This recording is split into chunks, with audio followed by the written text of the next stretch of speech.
నేను మా తమ్ముళ్ళను కోరేది ఒక్కటే, ఇవాళ మీ చేతిలో ఒక అవకాశం ఉంది.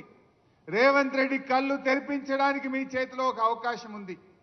ఈ జూబ్లీ హిల్స్ ఉప ఎన్నిక కొంతమంది చెల్లెళ్ళు ఎలక్షన్లో నామినేషన్ వేసినట్టు కూడా నేను పేపర్లో చదివాను. నేను మీతో కోరేది ఒక్కటే, జూబ్లీ హిల్స్ ఓడిపోతే రేవంత్ రెడ్డి ఏం గద్దె దిగడు కదా, ఆయన ముఖ్యమంత్రి పదవేం పోదు కదా, ఇంకా 3 ఏళ్ళు పక్కా ఉంటాడు ఆయన్నే రేవంత్ రెడ్డి, ఉండాలని కూడా మేము కోరుకుంటున్నాం. ఇక మళ్ళా కాంగ్రెస్ 20 ఏళ్ళ దాకా మొలవదిగా. అయితే నేను మీతో కోరేది ఒక్కటే, దయచేసి మీరు కాంగ్రెస్ను జూబ్లీ హిల్స్లో ఓడించాలని, ఆనాడు కాంగ్రెస్ను గెలిపించాలని బస్సు యాత్ర చేసిండ్రు. ఆనాడు కాంగ్రెస్ మిమ్మల్ని వేడుకున్నది, వాడుకున్నది. ఇవాళ గెలిచి గద్దెనెక్కి మీకు దగా చేసింది కాంగ్రెస్.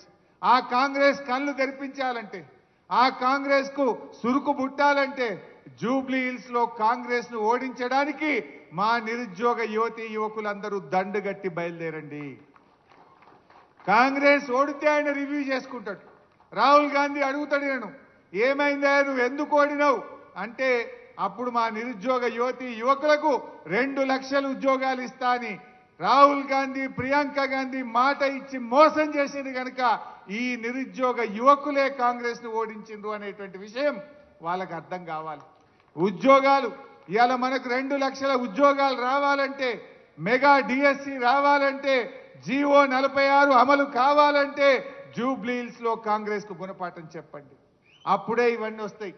గవర్నమెంట్ ఏం మారేది, కొత్త గవర్నమెంట్ ఏం ఎక్కదు. కానీ తన తప్పులు తాను తెలుసుకోవాలంటే, కాంగ్రెస్ రివ్యూ చేసుకోవాలంటే ఇవాళ కాంగ్రెస్ ను మనం ఓడించాల్సినటువంటి అవసరం ఉంది.